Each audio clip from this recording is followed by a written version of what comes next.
I was in a crib and two adults were yelling, but my mom came in the crib and was like, it's okay. And I can remember my mom crying. So my earliest memory as a human is instability. My dad was he was a pro bodybuilder. He was a big, strong guy. And I would tell people about my dad like he was still in my life. I never told them, because they'd be like, well, where's your dad? And I'd be like, oh, he's busy, he can't come.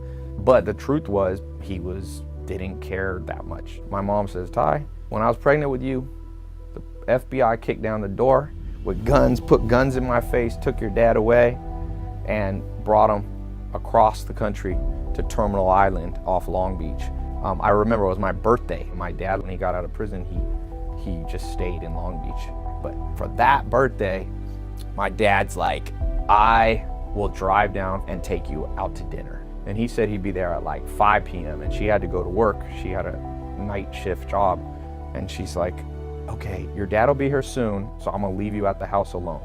So I sat there, I was kind of on the couch, and I remember waiting for my dad. And it was like 5:30 came, nothing. 6, nothing. We had a home landline. I'm like waiting for the phone to ring. 7, 8. I remember being like super sad going, but you're a little kid, so you're like, oh, I have hope. Like, he's still gonna come. He's just late, he's just late, he's just late. I don't remember how long it was, but my mom said she came home at midnight. I was just asleep, like literally like on the couch, just like looking out the window, and he never came. And so I remember that being like super painful and being just like, my dad doesn't care about me. Life will throw tremendous blows at you. You'll have the betrayal of a close friend or family member. You'll have, sickness, death. Life is painful if I perceive it as what it was supposed to be. But the second I switch it and go, wait, no, life's like a puzzle that I was handed. Here's your puzzle of life, Tai. We took a piece out. The dad was gone. And when I look at life like that, my life's like an adventure. And I'm thankful for it. Even the stuff that sucked in the most painful day, and sometimes in the moment, I couldn't see it there. But in hindsight, I'm like, but I wouldn't have found that puzzle piece. Nobody in my family had ever really made money.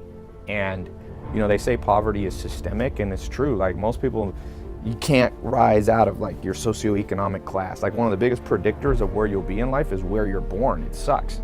Breaking the cycle is something that has to start happening in the world. And what broke the cycle for me was like realizing that I was doing it wrong. I was in a mobile home in Clayton, North Carolina, and I did not have a job. I didn't have a resume. I didn't have anything to put on a resume. I didn't have a college degree, just laying there on the couch. And when I was laying there, the question that came in my head was, is this it? All my friends went to college. They had parents that had more money and they had this, and like, I missed this. I remember just going to sleep. I was just depressed. And the next day, my mom was there and she said, you should read this book, Tony Robbins. And I remember being like, oh, I don't want some self-help book. So she's like, yeah, you should read this book. So I read it. And I don't remember that much of what I read, but I remember this one page, and it said, all greatness starts with failure. Because when you succeed, you party. And when you fail, you ponder. And all greatness comes from pondering your situation. And I remember thinking, that's what I was doing last night on the couch. I was like pondering, like, what did I do wrong? And I made myself vulnerable to the fact that maybe I did make mistakes. Maybe I had to change my life. Maybe I had to listen to different people. Maybe I had to try a new path. Einstein said the definition of insanity is doing the same thing over and over, but expecting different results. And I'm like, Tai, you're being stubborn.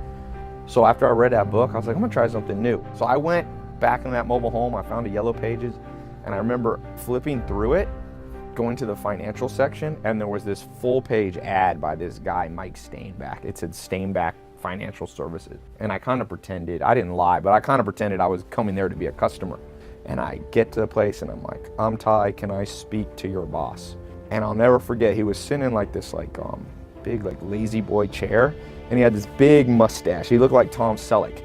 I wanted to be super honest with him. I said, listen, Mike, you know who I am, but I know you must be successful because you got a full page ad in the Yellow Pages. That's all I know about you, but I know that costs a lot of money.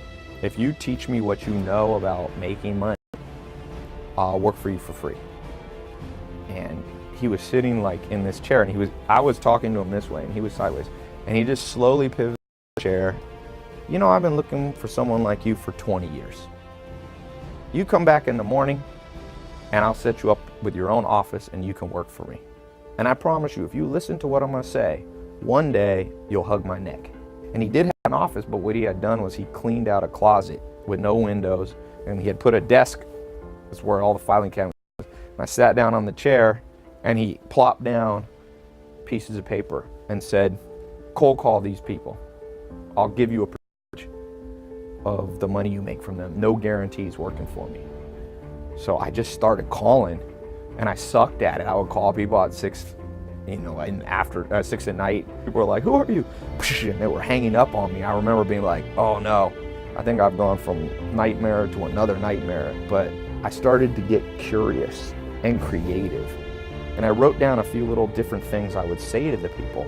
And I remember in that first month, I started opening up deals for this Mike Steinbeck guy. And I opened a deal that was $150,000 in commissions if the deal went through. And I remember going, wow, life can change like fast. And within 9 months, I went from $0 to making 100 grand. And I remember being like, this is the pinnacle of my life. And I went out from then like a madman. I became a CFP, a certified financial planner. I got into finance. I learned, I read every book. You can either be paralyzed by what life gave you and let the pain, because there will be pain, there will be trauma. You can either let it build up and like build scar tissue that just paralyzes you, or at some point you go, the cards weren't dealt for me like I wanted, and so I'm gonna go recreate those cards. And that's what mentors were for me. And I think for every person, you got a different path that you have to do. I just spoke on this subject that I think is like the ultimate puzzle piece. You get this down, most of your problems go away. I call it the law of 33%.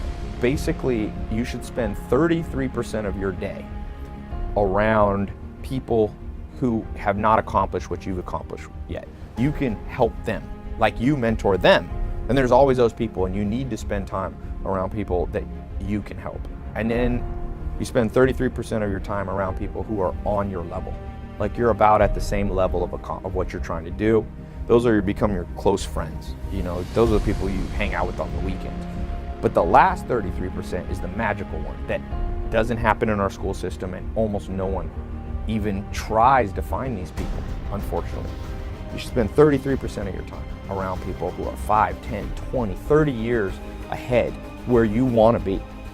And if you do the math, that's like a couple hours a day. And now you can do it with YouTube videos. You can do it with a book.